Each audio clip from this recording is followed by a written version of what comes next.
എല്ലാവർക്കും നമസ്കാരം. ഞാൻ ഇന്നിവിടെ ഉണ്ടാക്കാൻ പോകുന്നത് ഒരു തക്കാളി മോരുകറിയാണ്.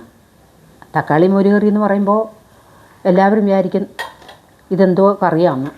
ഇത് ഞാൻ ഉണ്ടാക്കും മിക്കവാറും. കാര്യം എന്താണെന്ന് വെച്ചാൽ മോര് കുറയുന്ന സമയത്ത് നമുക്ക് തൈര് കുറച്ചേ ഉള്ളെങ്കിൽ നമുക്ക് ഉണ്ടാക്കാനായിട്ട് എളുപ്പമുള്ളതാണ്. ആദ്യം തക്കാളി ഇട്ട് കൊടുക്കുക.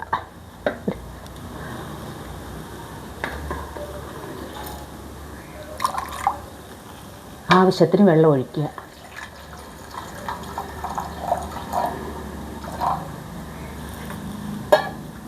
രണ്ട് പച്ചമുളക്, 2 തക്കാളി എടുത്തിട്ടുള്ളൂ. 2 തക്കാളി മതി. കാര്യം ഒരുപാട് തക്കാളി ഇട്ടാൽ അതിലിതാകും.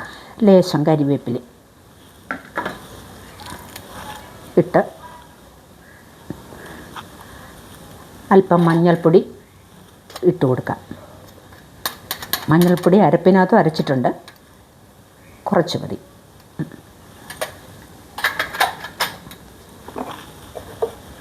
അല്പം ഉപ്പും നമുക്ക് ചേർത്ത് കൊടുക്കാം. ഉപ്പ് ചേർത്തു.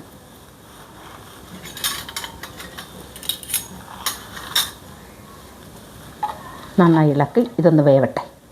അതുവരെ നമുക്ക് വെയിറ്റ് ചെയ്യാം. നമുക്ക് വെന്തോന്നൊന്ന് നോക്കാം. ഇത് നന്നായിട്ട് വെന്തുടയണം. തക്കാളിയാണെന്ന് കാണുകയും ചെയ്യരുത്.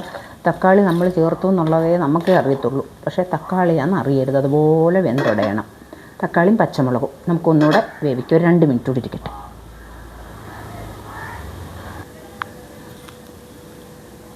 നമുക്ക് തുറന്ന് നോക്കാം. ഇതിപ്പം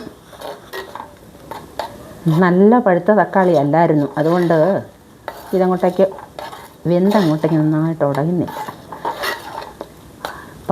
നിങ്ങൾ എടുക്കുമ്പം നല്ല പഴുത്ത തക്കാളി എടുക്കണം. ഇതിപ്പോൾ ഒരു നന്നായിട്ട് പഴുക്കാത്ത തക്കാളി ഉണ്ടായിരുന്നു ഇതിൽ. ഇത്രയും മതി. നമുക്ക് ഇനി അരപ്പിട്ട് കൊടുത്ത് നോക്കാം. അരപ്പിടാം.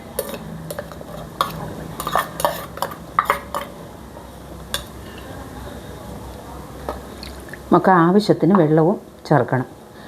ഇതിപ്പം ആൾക്കാരുള്ള വീടുകളിലുമൊക്കെ നമുക്ക് ഒത്തിരി മോരൊന്നും ഇരിപ്പില്ലെങ്കിൽ, തൈരൊന്നും ഇരിപ്പില്ലെങ്കിൽ നമുക്ക് ഈ രണ്ടും, അത് നമ്മൾ വയ്ക്കുന്നതിൻ്റെ അനുസരിച്ച് 2 തക്കാളിയോ 3 തക്കാളിയോ അതിൻ്റെ അനുസരിച്ച് നമുക്ക് ഇട്ട്. ഒരുപാട് തക്കാളിയായ തക്കാളിക്കറി പോലെ ആയിപ്പോവും. അതുകൊണ്ട് നമുക്ക് വെള്ളം ഒഴിച്ച്, ആവശ്യത്തിന് വെള്ളം, എന്തുമാത്രമാണ് വെള്ളം വേണ്ടതെന്ന് വെച്ചാൽ ഒഴിച്ച് നമുക്ക് ഇത് വേവിക്കാൻ വയ്ക്കാം.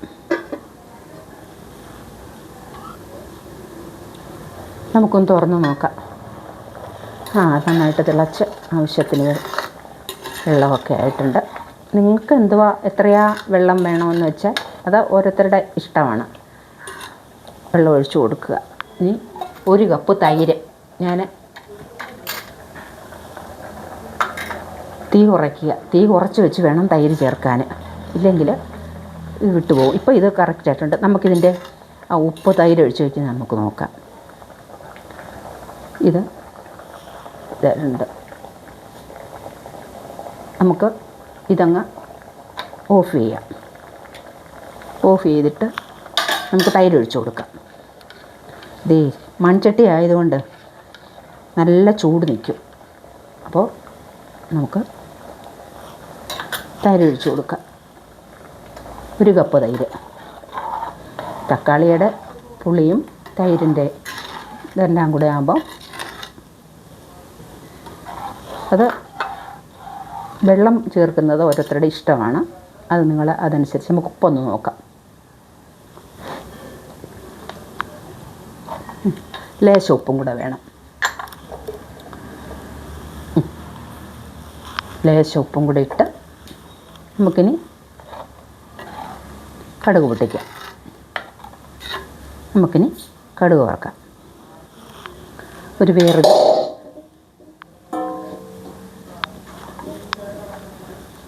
വേറൊരു പാനിലേക്ക് നമുക്ക് ഇച്ചിരി വെളിച്ചെണ്ണ ഒഴിച്ച് കൊടുക്കാം. ഒരു ടേബിൾ സ്പൂൺ. കാര്യം ഇതിന് വേറെ വെളിച്ചെണ്ണയൊന്നും ചേരുവയില്ലല്ലോ.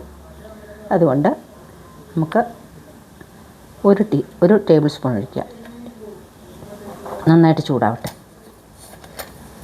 ചൂടായി കഴിയുമ്പോൾ നമുക്ക് ഒരു ടീസ്പൂൺ കടുക് അങ്ങോട്ടേക്ക് ഇട്ട് കൊടുക്കാം. കടുക് നന്നായി പൊട്ടിക്കഴിയുമ്പോൾ നമുക്ക് 1/4 സ്പൂൺ ഉലുവ,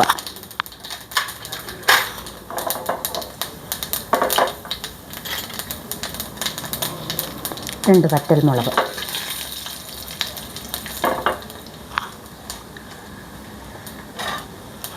വട്ടത്തിലരിഞ്ഞ് ചുമന്നുള്ളി നിങ്ങൾക്കിഷ്ടമുണ്ടെങ്കിൽ ചേർത്താൽ മതി. ചിലർക്ക് ഇഷ്ടമാണ്, ചിലർക്ക് ഇഷ്ടമില്ല. ഞാനത് മുൻപത്തെ വീഡിയോയിൽ പറഞ്ഞിട്ടുണ്ട്. എന്നിട്ട് നിങ്ങൾക്കിഷ്ടമുണ്ടെങ്കിൽ ചുമന്നുള്ളി ചേർത്താൽ മതി. ചുമന്നുള്ളിയും ചേർത്ത് ഇതൊന്ന് മൂത്ത് വരട്ടെ. മൂത്ത് വന്നിട്ട് നമുക്കടുത്ത പരിപാടിയിലേക്ക് കിടക്കാം. ഇത് മൂത്താലേ പറ്റത്തുള്ളൂ. നമുക്കല്പം കറിവേപ്പിലയും കൂടി ഇതിൻ്റെ കൂടെ ഇട്ടേക്കാം. നമ്മൾ കഴുകി വെച്ച് വെക്കുമല്ലേ കറിവേപ്പില, അപ്പോൾ വെള്ളമയം കാണും. നന്നായിട്ട് മൂക്കട്ടെ. ഇപ്പം നന്നായി മൂത്തിട്ടുണ്ട്.